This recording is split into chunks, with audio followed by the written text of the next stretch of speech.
Ma'am ये soul कहाँ से आती है और कहाँ को जाती है, ये भी एक क्वेश्चन है। हाँ, सोल, देखिए, अगर हम स्पिरिचुअल अपने स्क्रिप्चर्स की बात करें, अपने पुराने जो भी वेदों हैं में जो हमने पढ़ा है उसके अनुसार सोल कहीं से नहीं आ रही। सोल अच्छा। एग्जिस्ट कर रही है। सोल एक अवेयरनेस, कॉन्शियसनेस की जैसे हम बात कर रहे थे, वो कुछ एक्सपीरियंसेस लेने के लिए इस बॉडी के अंदर आती है, यानी कि बॉडी में शरीर धारण करती हैं, कुछ एक्सपीरियंसेस लेती हैं।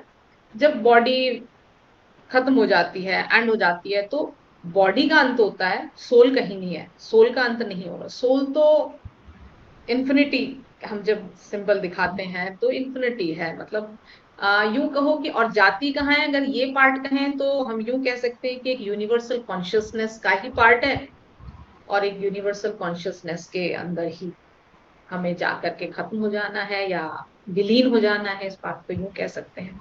तो मैं ये कहूंगी कि ना तो हम कहीं से आ रहे हैं और ना कहीं हम जा रहे हैं, हम एग्जिस्ट कर रहे हैं एक अवेयरनेस के रूप में। नमस्कार व्यूअर्स, मैं मनदीप स्वागत करती हूँ आप सबका मन से मोक्ष के एक नए एपिसोड में।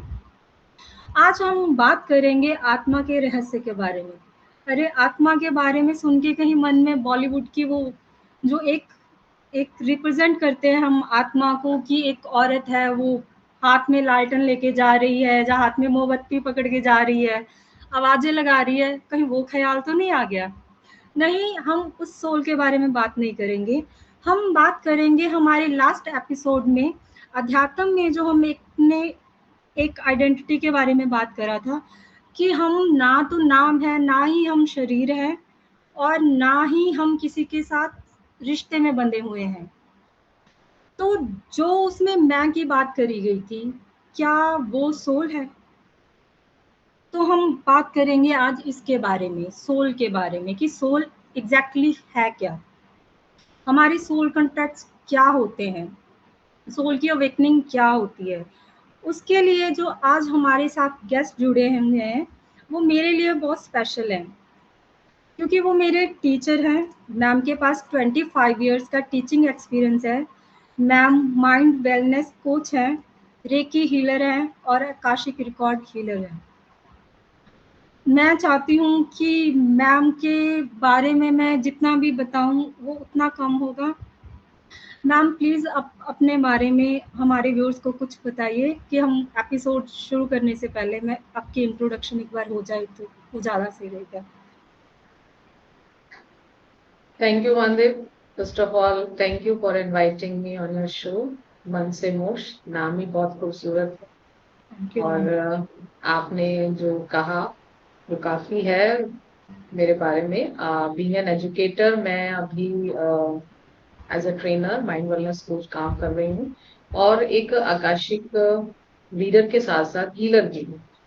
और एक आकाशिक हीलर के तौर पर मैं किसी भी इश्यूज को एनर्जी लेवल तक जाकर, डीप लेवल तक जाकर के उन चीजों को वहां एनर्जी लेवल पे सॉल्व करने की बातें हम ज्यादा प्रिफर करते हैं। क्योंकि जब हम बात करते हैं किसी भी बिहेवियर और किसी भी इमोशन की, तो जब तक हम उसे रूट लेवल तक ना चेक कर लें, हम नहीं समझ पाते कि what actually is the thought behind this behaviour. तो मैं एग्जैक्टली वैसे वर्क कर रही हूँ।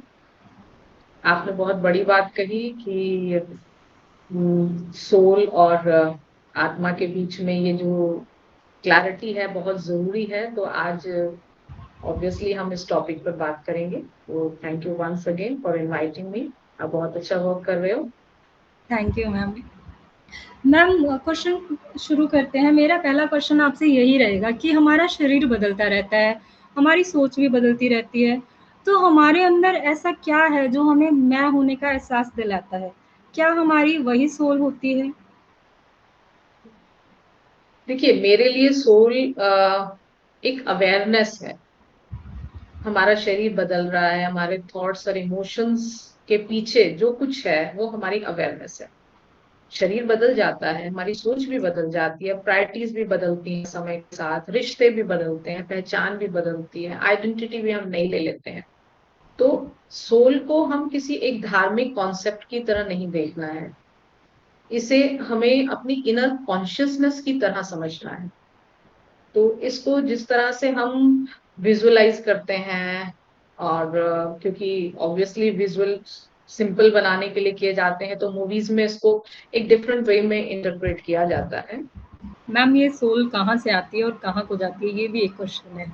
हाँ, सोल, देखिए, अगर हम स्पिरिचुअल अपने स्क्रिप्चर्स की बात करें, अपने पुराने जो भी वेदों हैं में जो हमने पढ़ा है उसके अनुसार, सोल कहीं से नहीं आ रही।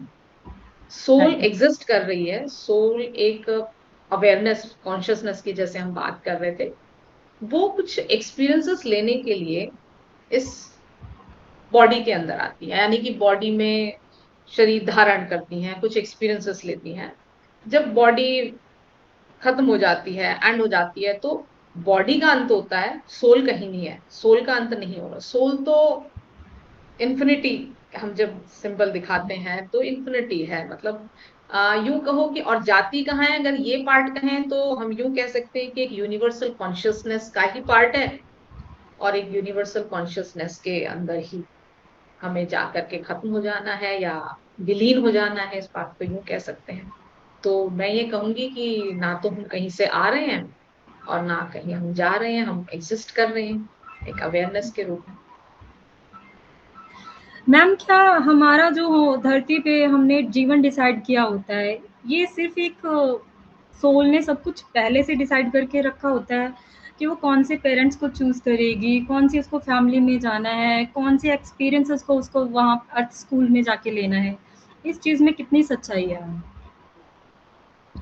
देखिए, एक बहुत डीप स्पिरिचुअल क्वेश्चन है।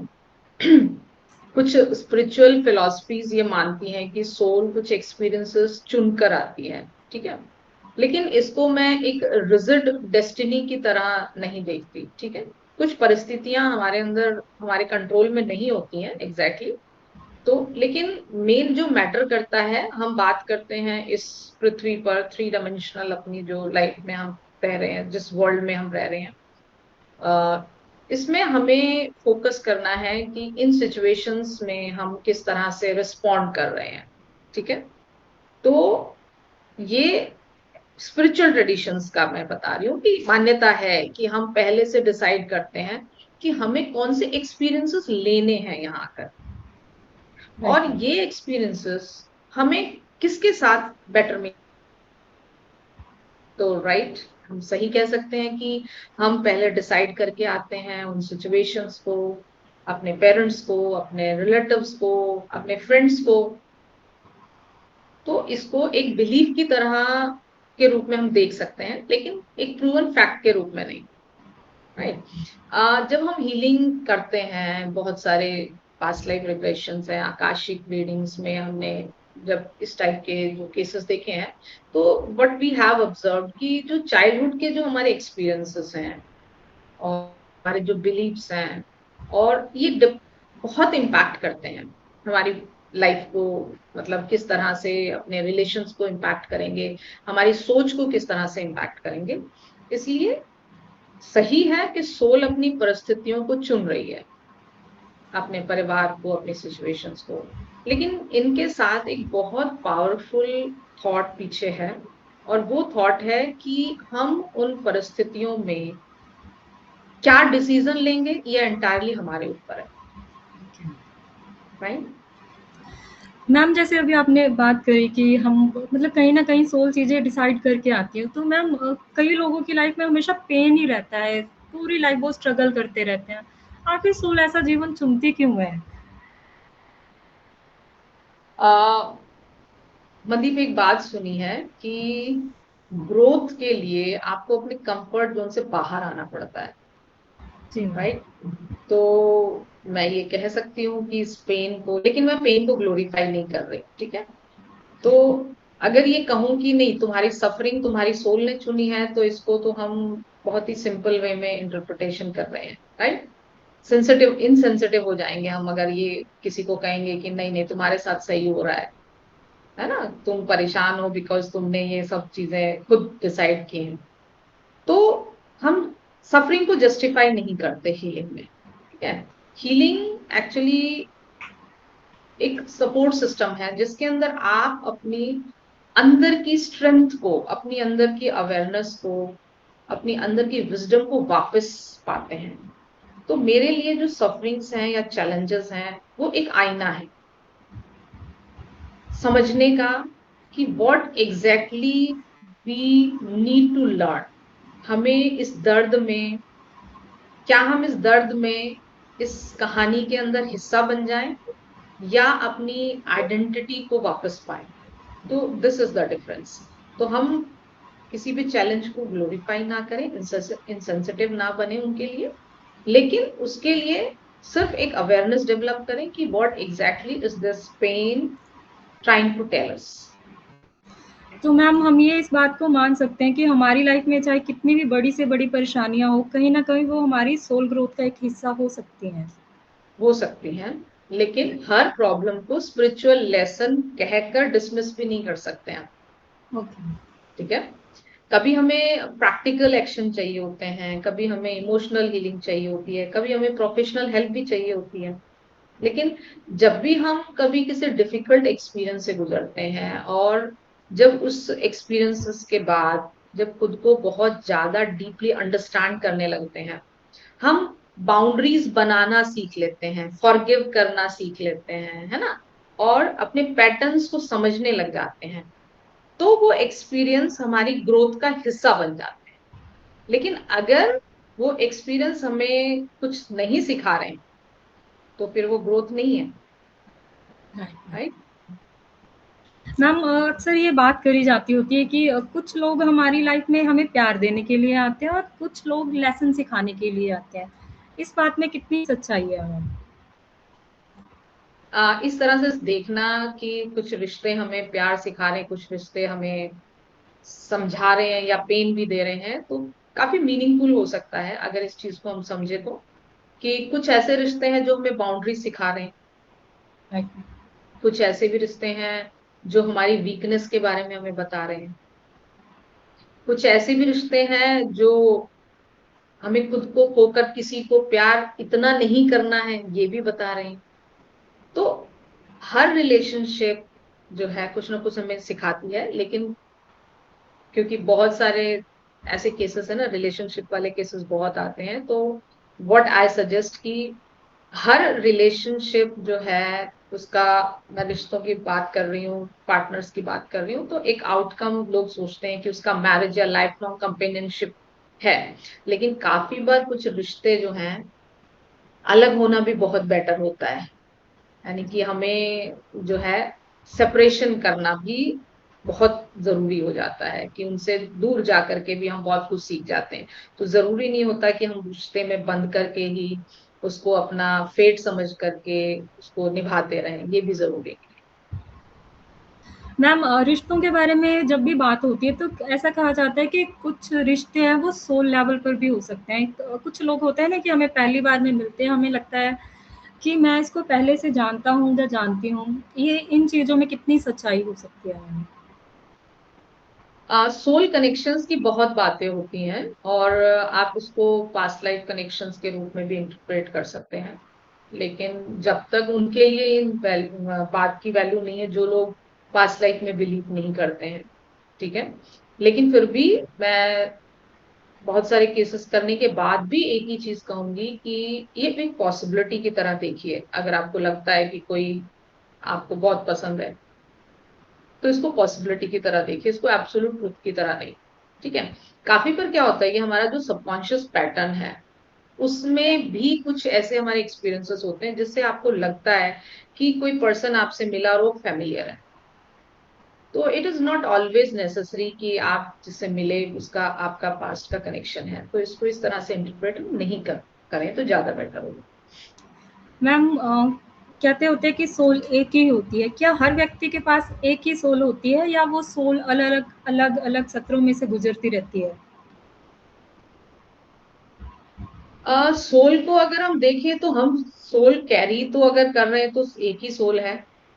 ठीक है। और लेकिन अगर मैं यहाँ इस प्लेटफॉर्म पे ये कहूँ कि नहीं हम लोग और सोल्स भी कैरी करते हैं, तो काफी एक ये क्वेश्चन थोड़ा काफी कौन प्रश्न कंट्रोवर्शियल फुल हो क्वेश्चन हो जाएगा। जाएगा। ये एक्सपीरियंस जो है वो जो जिनके पास है वही चीज को समझ पाएंगे। तो यस, हम एक ही सोल कैरी करते हैं, एक बॉडी में एक ही सोल है, मतलब बॉन्ड होती है। लेकिन हाँ, हम एक्चुअली सोल को हम यहाँ पे शब्द जो सोल है ना वो बड़ा मिस्टीक हो जाता है। अ, अगर हम साइंस की लैंग्वेज में इसको समझे तो इट इज अ, जैसे हमने कॉन्शियसनेस की बात की थी, अवेयरनेस की बात की थी, तो फॉर्म ऑफ एनर्जी की तरह समझिए। तो जो लोग ये कहते हैं कि आई एम कैरिंग सोल, मेरे पास सोल्स हैं या बहुत सारी सोल्स हैं या मुझ पर सोल अटैक हो रहा है, तो मैं उसको इस तरीके से देखती हूँ कि आप कुछ ऐसी एनर्जी के कांटेक्ट में आ गए, कुछ ऐसे थॉट्स जो आपसे मैच कर रहे थे, आपकी फ्रीक्वेंसी से मैच कर रहे थे, तो आप उन थॉट्स के कांटेक्ट में या उस एनर्जी के कांटेक्ट में आ गए, राइट। तो इसको फिर हम जिन शब्दों से हम डराने की कोशिश करते हैं तो वो चीज डर खत्म हो जाएगा। अगर इसको एनर्जी लेवल पर समझेंगे तो शायद वो अंडरस्टैंडिंग बेटर हो जाएगी। तो उस तरीके से हम देखें तो ज्यादा बेटर है। मैम हमारे जो लाइफ में प्रॉब्लम्स बहुत होती हैं, चाहे वो मनी को लेकर हो, चाहे वो रिलेशनशिप को लेके हो, फियर्स होते हैं, रिजेक्शन के फीलिंग्स होती हैं। क्या कहीं न कहीं ये हमारे अंदर जो डीपर सोल पैटर्न्स होते हैं, ये उनकी तरफ इशारा करते हैं? बिल्कुल, इसको एक एग्जाम्पल से समझ लेते हैं। जैसे मान लीजिए किसी को बचपन से ही रिजेक्शन बहुत ज्यादा मिला, है ना। तो अगर हम इसको समझें कि समझने की कोशिश करें कि what actually why I am getting this thought, या इस टाइप के एक्सपीरियंस मुझे क्यों मिल रहे हैं, क्यों लोग मुझे रिजेक्ट कर रहे हैं, तो आप सवाल ये नहीं पूछना शुरू करेंगे कि लोग मुझे रिजेक्ट कर रहे हैं, बल्कि आप अपने अंदर झांक के देखें कि ये एक्सपीरियंस आपको क्यों हो रहे हैं। तो हम फोकस करते हैं किस पे, इनर चाइल्ड वर्क पे, कि आपके इनर चाइल्ड के क्या एक्सपीरियंसेस थे कि जो आपको ये थॉट है। तो अगर आप अपने इनर चाइल्ड पे फोकस करें या अपने लाइफ के एक्सपीरियंसेस पे फोकस करें, तो आपके अंदर एक इमोशनल अवेयरनेस आ जाएगी। तो जो ये रिश्तों, मनी, रिजेक्शन की जो प्रॉब्लम्स आ रही हैं, फियर आ रहा है, वो आपको बहुत अच्छे से हील आप कर पाएंगे। मैम जैसे हम कब से बात कर रहे हैं कि सोल ने सब कुछ डिसाइड करा होता है। तो ये सोल कॉन्ट्रैक्ट्स की बात होती है मैम, तो क्या हमने अपनी लाइफ में हर इंसान के साथ सोल कॉन्ट्रैक्ट किया होता है, और ये सोल कॉन्ट्रैक्ट आखिर में होता क्या है? सोल कॉन्ट्रैक्ट को आप एग्रीमेंट की तरह मान लीजिए। लेकिन फिर भी वही मैं जैसे पहले कहा था कि रिजिड नहीं मानना है, कि ये मान के कि हमने इस पर्सन के साथ सोल कॉन्ट्रैक्ट किया था and that relation is very painful, तो मुझे तो ये निभाना है। इसको इस तरह से नहीं समझना है। ठीक है, अगर कोई भी एक्सपीरियंस हमारी लाइफ में आ रहा है तो जरूर क्वेश्चन पूछे कि क्यों आया है, उससे हमें क्या अंडरस्टैंडिंग लेनी है। तो अल्टीमेट चॉइस आपकी है। चाहे मतलब आपको डेस्टिनी दे दिया गया, लेकिन फिर भी उस डेस्टिनी को बदलने की ताकत भगवान ने आपको दी है। आपको फ्री विल दे दिया, फ्री चॉइस दे दी कि आप चाहें तो इसको बदल भी सकते हैं। तो मैम हम ये समझ सकते हैं कि कोई भी जो हम एक किसी रिश्ता जो अनहेल्दी है उसको एक सोल कॉन्ट्रैक्ट समझ के निभा रहे हैं, वो हमको उसको पहचान सकते हैं कि ये एग्जैक्टली हमारा सोल कॉन्ट्रैक्ट है या वो एक अनहेल्दी रिलेशनशिप में हम जी रहे हैं। एग्जैक्टली बिल्कुल। यानी कि जिसको हम सोल कॉन्ट्रैक्ट समझ करके जस्ट अपने हथियार डाल करके इसको निभा लें, ऐसा ना हो। बल्कि उससे हमें समझना है कि हमें क्या बाउंड्रीज क्रिएट करनी है, हमें क्या सेल्फ वर्थ अपनी सीखनी है, या कुछ ऐसे एक्सपीरियंसेस को लेट इट गो करना है, जाने देना है ना। तो कुछ रिलेशनशिप्स जो है हमारी सोल जर्नी में बहुत मीनिंगफुल भी हो सकते हैं। मैं देखिए, कोई भी जब मुझ तक कोई अप्रोच करता है अपने चैलेंजेस को लेकर के, तो धीरे धीरे उस अंडरस्टैंडिंग तक पहुंचने की जरूरत है कि जो पर्सन आपके लिए चैलेंजेस इम्पोज कर रहा है वो भी आपको कहीं ना कहीं हेल्प कर रहा है आपकी ग्रोथ के लिए, हम्म। राइट, तो मैम सोचने पे मजबूर कर रहा है। तो मैम यहाँ पे कर्मा का कंसेप्ट भी आ जाता है, जब हम डिसाइड करते हैं कि सब कुछ पहले से तय है, हम यही मान के कहते हैं कि सब कुछ ऑलरेडी डिसाइडेड है। तो कर्मा का क्या रोल है? क्या हम अपने कर्मा को चेंज नहीं कर सकते? हम ये माने कि कर्मा हमारे लिए पनिशमेंट है, या कहीं ना कहीं ये हमारी सोल की एक लर्निंग प्रोसेस है? कर्मा को पनिशमेंट की तरह कभी भी नहीं देखना चाहिए। ठीक है, कर्मा को एक कॉज एंड इफेक्ट की तरह समझना है। अगर कॉज एंड इफेक्ट की तरह समझेंगे तो बहुत हेल्पफुल रहेगा। देखिए, हमारा कोई भी थॉट है, हमारा कोई भी इंटेंशन, हमारे जो भी एक्शन है ना, वो ऑब्वियसली कहीं ना कहीं हमारे आसपास इम्पैक्ट डालेंगे ही डालेंगे। इसलिए कर्मा से डरने की बात नहीं है, सिंपली सेल्फ अवेयरनेस की बात है। कर्मा को और ब्यूटीफुली अंडरस्टैंड कर पाएंगे। तो मेनली ये क्वेश्चन नहीं आना चाहिए कि मुझे, मैंने ये गलत किया तो मुझे पनिशमेंट मिलेगी या कब मिलेगी।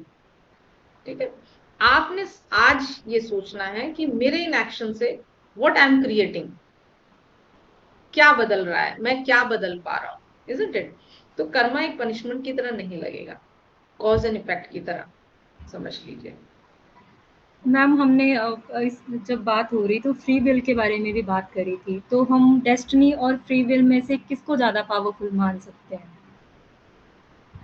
आपका ये क्वेश्चन मेरे ख्याल से रह गया। आपने पूछा था कर्मा को क्या हम बदल सकते हैं, शायद कर्मा मैंने को उसका बदल सकते आंसर हैं, नहीं दिया राइट है ना। मैम। हाँ, तो कर्मा को पूरी तरह मैं ये मानती हूँ कि फिक्स्ड मानना ठीक नहीं है। ठीक है, अगर हम कर्मा को फिक्स्ड मान लेंगे तो आपकी जो पर्सनल ग्रोथ है उसका मीनिंग खत्म हो जाएगा। राइट?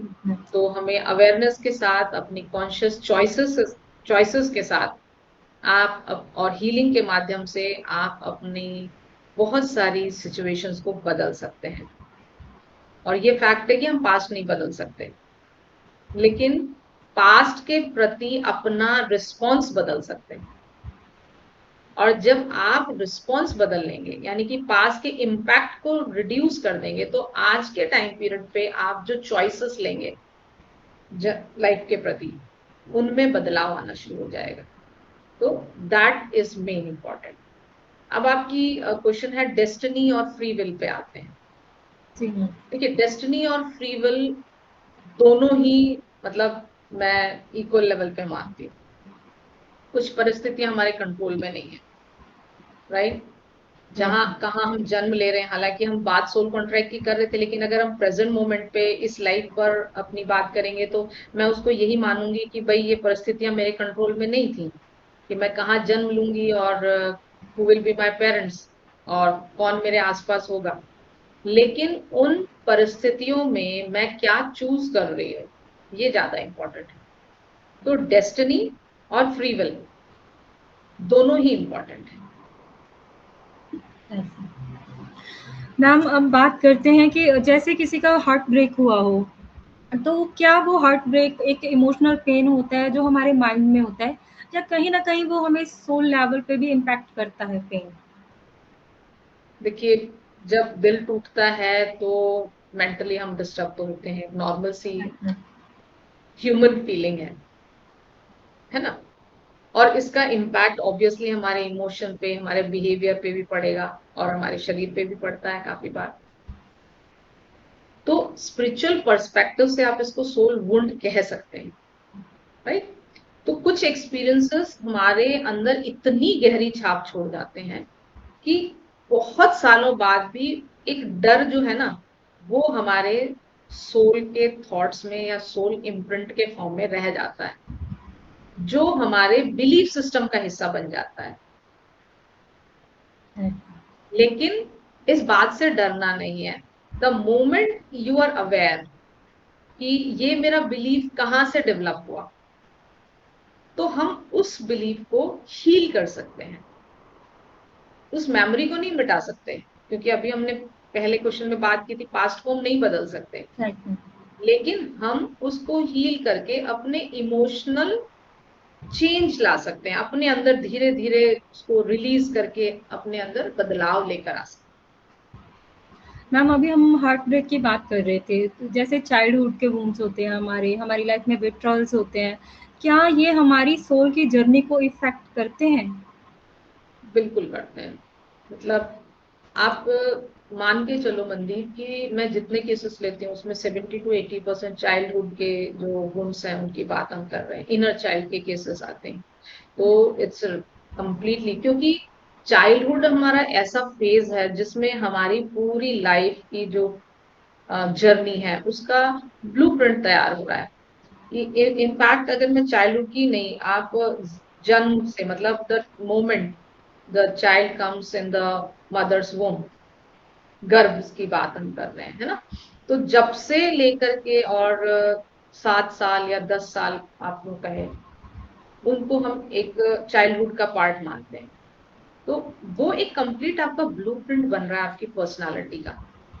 अगर वहां ऐसे कुछ एक्सपीरियंसेस रहे हैं तो डेफिनेटली आपको ये इम्पैक्ट करेंगे। जैसे हमने पहले भी बात की थी, अगर आपने बचपन में रिजेक्शन का भाव लिया है तो आपको रिजेक्शन से डर लगेगा ही लगेगा। अगर आपने ऐसा कोई एक्सपीरियंस किया जिसमें हमेशा कोई भी चीज आपको कंडीशनल मिली, तो बड़े होके आप रिश्तों के अंदर अप्रूवल ढूंढोगे ही ढूंढोगे। तो इसलिए आपको अपनी प्रेजेंट प्रॉब्लम देखना काफी नहीं है, ये भी देखना चाहिए, ये भी समझना चाहिए।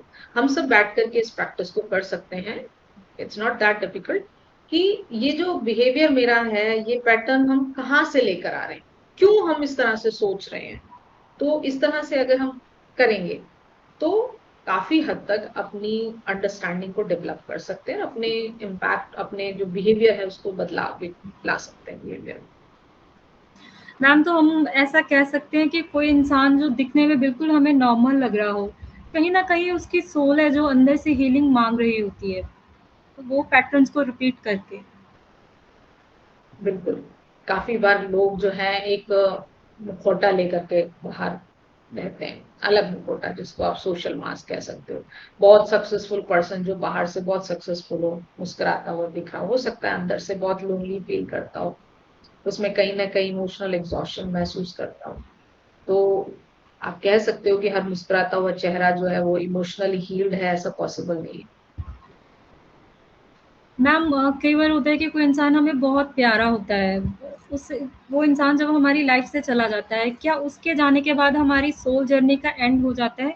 तो कहीं न कहीं एक नए चैप्टर की शुरुआत भी हो सकती है। लॉस बहुत पेनफुल होता है मंदी, है ना। इसको तुरंत आप यूं कहो कि उसके अंदर कुछ स्पिरिचुअल मीनिंग खोजना चाहिए, आई डोंट थिंक सो, हमें नहीं समझ में आता।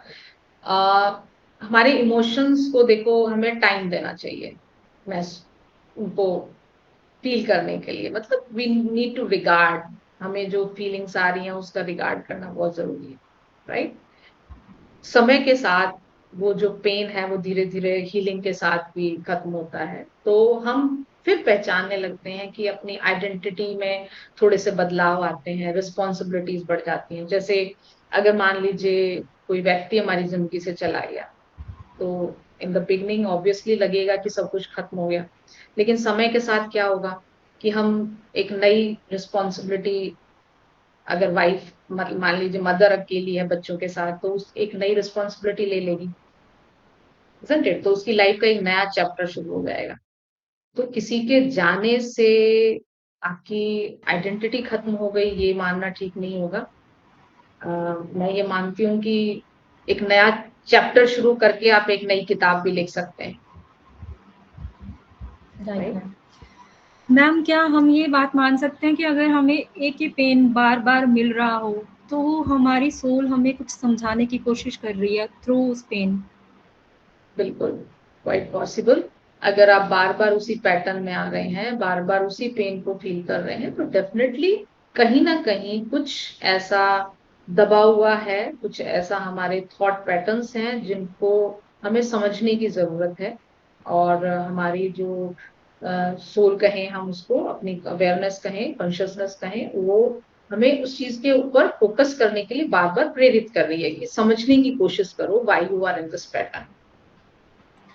मैम, एक नॉर्मल इंसान हीलिंग को कैसे समझ सकता है? क्योंकि सोल हीलिंग क्या है, इस पे जाने से पहले थोड़ा-सा अगर आप हीलिंग के बारे में बता देंगे कि और ये सोल हीलिंग इमोशनल हीलिंग से कैसे अलग होती है? देखिए, सोल हीलिंग का मतलब कोई मैजिकल प्रोसेस नहीं है कि उससे हम अपने पेन को कम कर लेंगे, है ना। अगर हम इमोशनल वुंड्स, अपने बिलीव्स या अपने फियर हैं, या कुछ ऐसे अनरिजॉल्व एक्सपीरियंसेस हैं, बहुत सारे हमें जो प्रभावित कर रहे हैं, तो एक्चुअल के अंदर हमें जो है अपनी जो इमोशनल हीलिंग की बात हम करते हैं, उन पे हमें वर्क करना है। सोल हीलिंग को मैं उसमें एक डीपर जर्नी की तरह देखती हूँ। और जो इमोशनल हीलिंग है वो हमारे प्रेजेंट लाइफ के जो एक्सपीरियंसेस हैं, उनको किस तरह से हम एक पॉजिटिव रिस्पॉन्स के साथ उनको एक्सेप्ट करते हैं, या यूं कहो कि हम उन चैलेंजेस को किस तरह से कोप अप करते हैं। That is emotional healing. अगर आप इमोशनली हील्ड हो, तो कोई भी चैलेंज आपकी लाइफ में आ रहा है, उसको आप फेस करने के लिए तैयार, राइट। और जो सोल हीलिंग की बात कर रहे हो, तो हम सोल की जर्नी को एक बहुत ही अनंत जर्नी के रूप में देखते हैं, है ना, टू सेवरल लाइफ। इसको एक अलग डिफरेंट अप्रोच के साथ हम हील करने की बात कर रहे हैं। तो जो लोग स्पिरिचुअली इवॉल्व हैं या स्पिरिचुअली आगे पाथ पर चलना चाहते हैं या आगे बढ़ना चाहते हैं, वो सोल हीलिंग की तरफ जाते हैं, राइट। तो these are two different topics. Ma'am healings में हम जानते हैं कि डिफरेंट डिफरेंट मोडालिटीज़ होती हैं, जैसे रेकी हो गया, हिप्नोथेरेपी हो गया, साउंड हीलिंग्स हो गई, एनर्जी हीलिंग्स होगी। क्या ये सारी थेरेपीज़ सोल हीलिंग में हेल्प करती हैं या सोल की हीलिंग अलग से होती है? ये सारी प्रैक्टिसेस डेफिनेटली हमारी सेल्फ अवेयरनेस और हमारी इमोशनल वेलबींग में सपोर्टिव होती हैं, ठीक है। लेकिन फिर से हीलिंग कोई मैजिक बटन नहीं है। मेडिटेशन से हमें बहुत ही अपने एक्सपीरियंसेस सुने होंगे, बहुत रिलैक्स फील कराता है ना, काम स्टेट ऑफ माइंड हम अचीव कर पाते हैं। आप यूं कहो कि अल्फा स्टेट ऑफ माइंड को आप मेडिटेशन से कर पाते हो। रेकी एक एनर्जी बेस्ड हीलिंग प्रैक्टिस है, और जो आपको हेल्प करती है अपने इनर बैलेंस को, या यूं कहो कि चक्रा बैलेंस को, या अपना कंप्लीट इनर बैलेंस को मेंटेन करने में, आपकी प्राण शक्ति को सर्कुलेट करने में। सब अगर हम हिप्नोथेरेपी की बात करें, तो ये एक ऐसी अप्रोच है जो कि आपके सबकॉन्शियस पैटर्न्स को समझने में आपकी हेल्प करती है। तो अगर प्रॉपर हीलिंग की बात कही जाए, तो अगर हम इन डिफरेंट मोडालिटीज को यूज करते हुए अगर किसी पर्सन की हेल्प करते हैं, तो सबसे बेस्ट अप्रोच होती है। लेकिन इसके साथ साथ सबसे बड़ी अप्रोच है कि कोई भी पर्सन जो आपके पास आ रहा है, उसकी विलिंगनेस, उसकी इच्छा कि वो हील होना चाह रहा है कि नहीं होना चाह रहा है। अगर वो विलिंग है, तो आप उसकी हेल्प कर पाएंगे। अगर वो विलिंग नहीं है, तो आप उसकी हेल्प नहीं कर पाएंगे। मैम जो पीएलआर होता है, पास्ट लाइफ रिग्रेशन, क्या हमारे जो प्रेजेंट की प्रॉब्लम्स होती हैं उनके पीछे जो पैटर्न छुपे होते हैं, पीएलआर हेल्प करता है उनको समझने में? बिल्कुल हेल्प करता है। यूजुअली हम जो अप्रोच होती है पीएलआर की, वो इसी अप्रोच के साथ आती है कि जो प्रेजेंट आपके जो चैलेंजेस हैं या प्रेजेंट लाइफ के पैटर्न्स हैं, उनका आंसर अगर आपको प्रेजेंट लाइफ में नहीं मिल रहा है, तो आप पीएलआर के बारे में सोचते हैं, है ना। तो ऐसे एक्सपीरियंसेस हमें काफी बार बहुत अच्छी अंडरस्टैंडिंग डेवलप करने में हेल्प करते हैं। हमें अपने अ, देखिए, ज्यादातर ऐसे कुछ फियर या फोबियाज जिनका हमें इस प्रेजेंट लाइफ में कोई क्वेश्चन, कोई पैटर्न नहीं मिल रहा, या अक्सर हम रिलेशनशिप के ऐसे पैटर्न्स में चले जाते हैं, है ना, रिपीटेड जो है वो ब्रेकअप्स हैं, या कोई ऐसा बिलीफ सिस्टम है हमारा, वो अगर हमें जानना है, तो पीएलआर बहुत अच्छे से हमारी हेल्प करता है। मैम बात करी जाती है आकाशिक रिकॉर्ड्स की, कि आकाशिक रिकॉर्ड की जो प्रैक्टिसेस होती हैं, क्या वो हमारी सोल की जर्नी को समझने में हेल्प करती हैं या ये भी सिर्फ एक हीलिंग की मोडालिटीज़ ही है?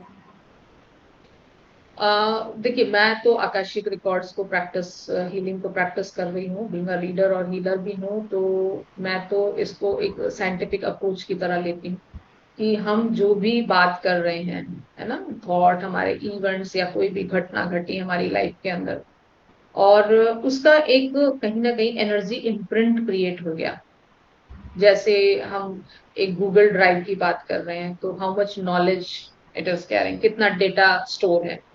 तो कहीं ना कहीं हमारे अर्थ के ऊपर इतने लिविंग बींग्स हैं, इतने आप कॉम्प्लेक्स मैट्रिसेस हैं, तो उनका भी तो डेटा कहीं ना कहीं स्टोर होगा। उस डेटा को हम आकाशिक रिकॉर्ड्स बोलते हैं।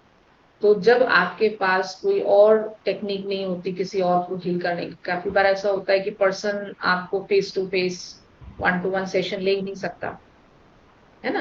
मान लीजिए कोई मदर आपको अप्रोच कर रही है बच्चे के लिए, है? बच्चा जो है वो, आप यूं कहो कि परेशान है, स्ट्रेस में है, और वो सेशन के लिए रेडी भी नहीं है, या मानता नहीं है, या उसको बिलीफ नहीं है इनके सेशंस में, लेकिन मदर परेशान है, तो आप उसकी हेल्प कैसे करेंगे।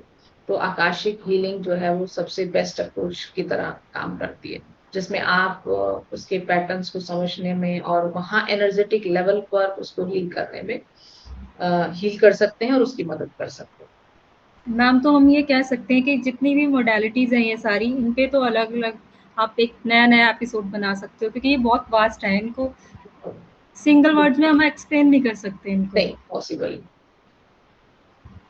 मैम, बात करी जाती है जब एनर्जी की, क्या किसी दूसरे व्यक्ति की एनर्जी भी हमें इफ़ेक्ट करती है? बिल्कुल करती है।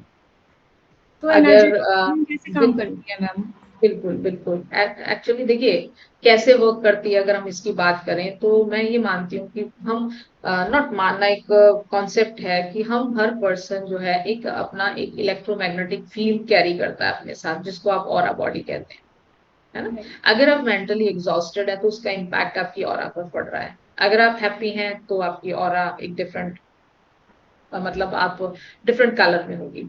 तो जब आप किसी मेंटली एग्जॉस्टेड पर्सन के इंटरेक्शन में आएंगे तो उसका जो इलेक्ट्रोमैग्नेटिक वाइब्रेशंस हैं वो आपके जो ऑरा फील्ड है उस पर इम्पैक्ट डालें। तो इट इज डेफिनेट, मतलब ये फैक्ट है, साइंस प्रूवन फैक्ट है कि आप किसी के भी थॉट पैटर्न्स की वजह से इम्पैक्ट होता है। ये तो आप इमोशनल डायनामिक्स को आप इजीली समझ सकते हो। आपने भी कभी किसी ऐसे पर्सन से मिले होंगे जिसको मिल करके आपको बहुत अच्छा लगा हो, उसकी ऑरा से आप इम्पैक्ट हो गए, और काफी बार हो भी सकता है ऐसे पर्सन से मिले हो जिसे मिल करके आप दिमाग एकदम से सिर में दर्द शुरू हो गया हो। होता है कि नहीं होता। होता है मैम, सही है। मैम, फॉरगिवनेस का सोल हीलिंग में क्या रोल है? मतलब क्या हम किसी इंसान ने हमने बहुत ज़्यादा हर्ट किया हो, क्या उसको फॉरगिव करना ज़रूरी होता है हमें?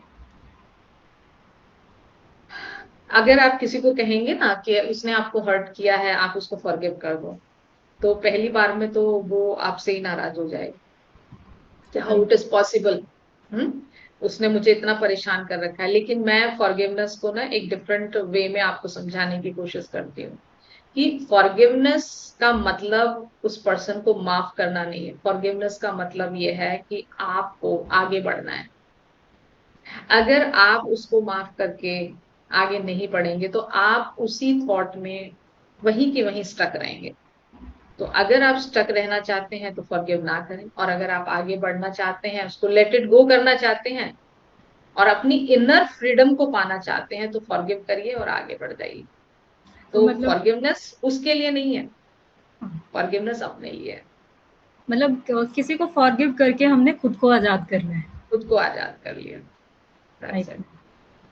मैम, सोल अवेकनिंग की बात होती है कि ये सोल अवेकनिंग की जो जर्नी है वो आपने पहले बता दिया था कि ये कोई मैजिकल एक्सपीरियंस तो होता नहीं है। ये क्या अंदर से होने वाला एक साइलेंट ट्रांसफॉर्मेशन है?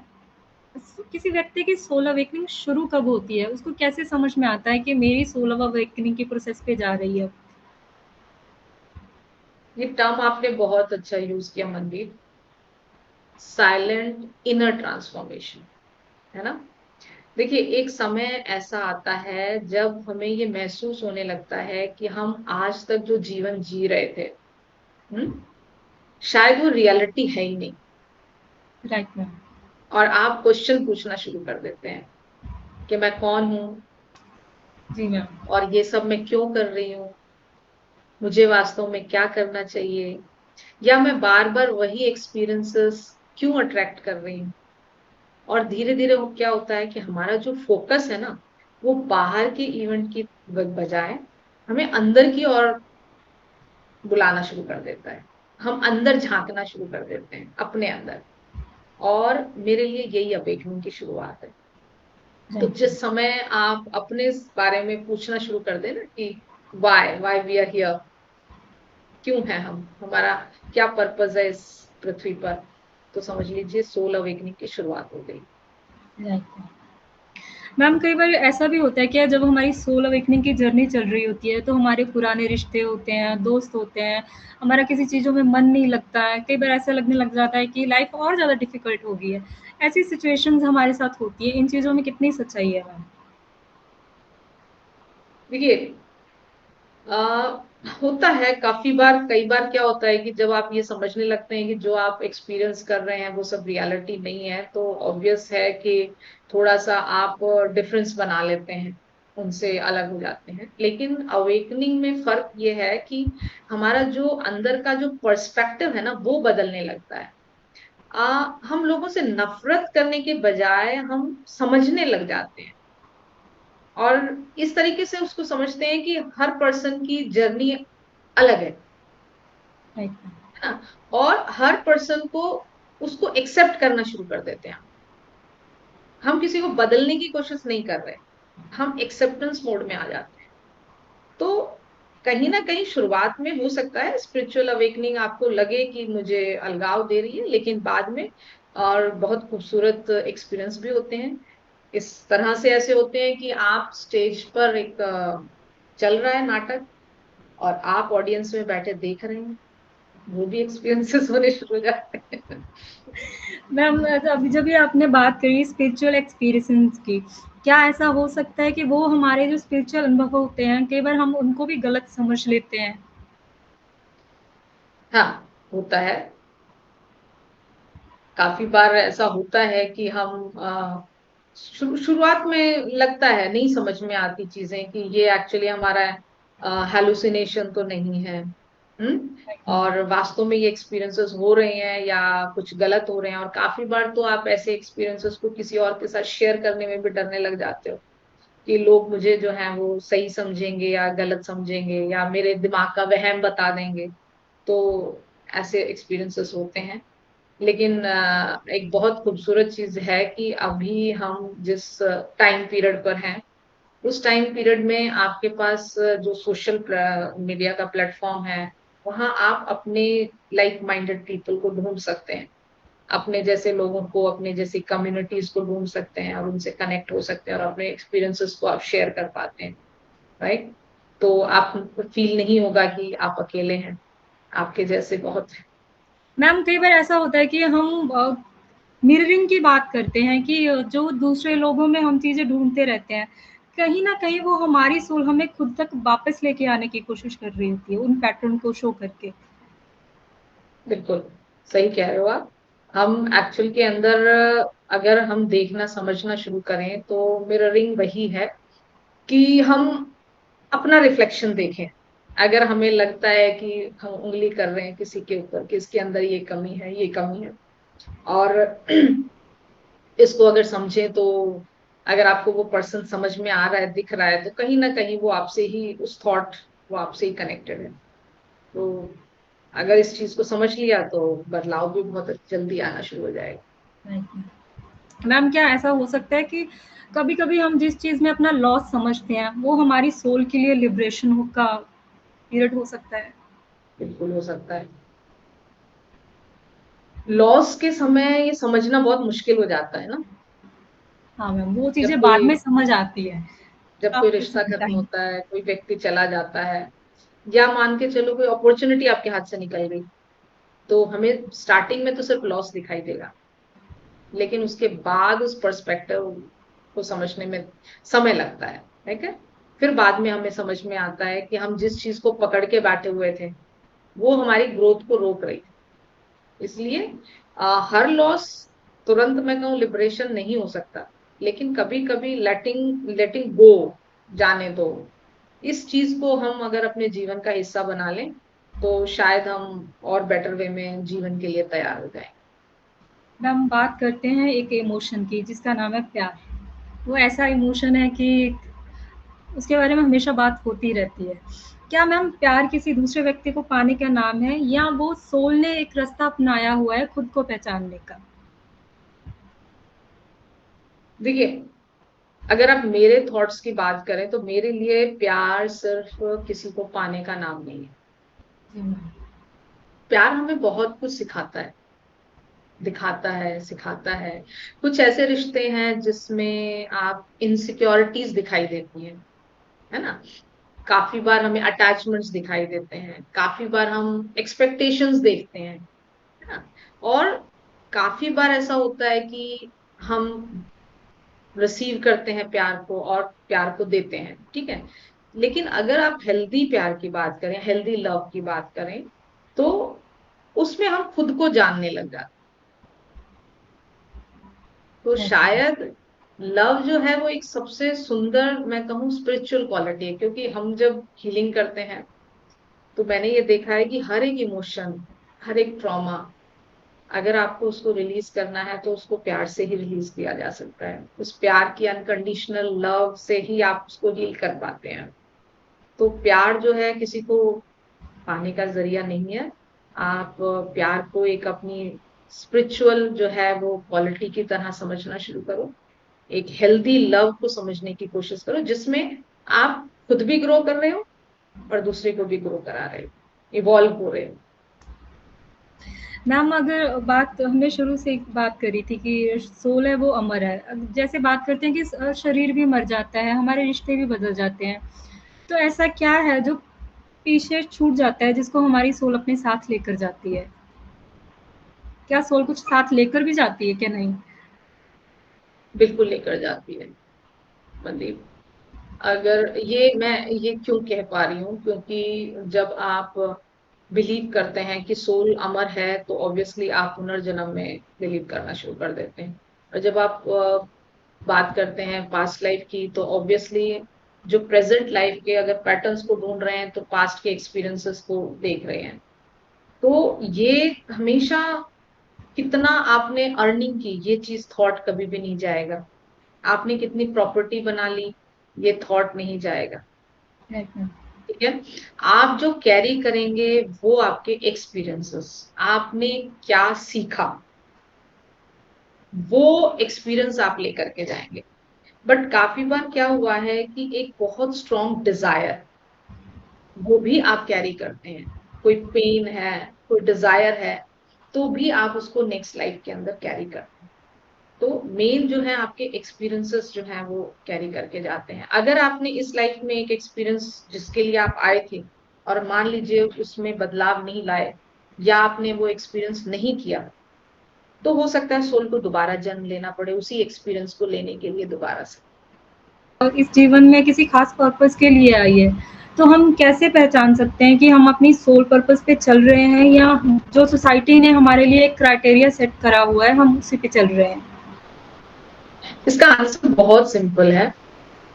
अगर आप सोसाइटी के बताए हुए रास्ते पर चल रहे हैं तो आप अक्सर एक ही क्वेश्चन पूछते हैं कि लोग मेरे बारे में क्या सोच रहे हैं, है ना? वो क्या कहेंगे? और अगर आप अपनी इनर जर्नी पर चल रहे हैं तो सवाल बदल जाता है। तब आप अपने बारे में पूछने लग जाते हैं कि जो मैं कर रहा हूं क्या वो सही है? राइट। तो सोल की राह का मतलब ये नहीं कि आप अपनी लाइफ में कोई डिफिकल्टी नहीं आएगी या आपकी लाइफ में कोई डिफिकल्टी या परेशानी नहीं आएगी, बल्कि सही रास्ते पर ऑब्वियसली चैलेंजेस आएंगे ही आएंगे। लेकिन अगर आपके अंदर एक सेंस ऑफ अलाइनमेंट है तो आप उन चैलेंजेस को बहुत अच्छे से पार कर जाएंगे। और जो ये जर्नी है आपकी इस पृथ्वी पर जो आपको मिली है वो बहुत खूबसूरत हो जाएगी। पूरी जीवन भर एक जीने की इच्छा बनी रहेगी। राइट। तो हमारी पूरी जिंदगी में हम आंसर ढूंढते रहते हैं ना, मैं कौन हूं, मेरा पर्पस क्या है, मेरे साथ ऐसा क्यों हुआ, मुझे आगे कहाँ जाना है।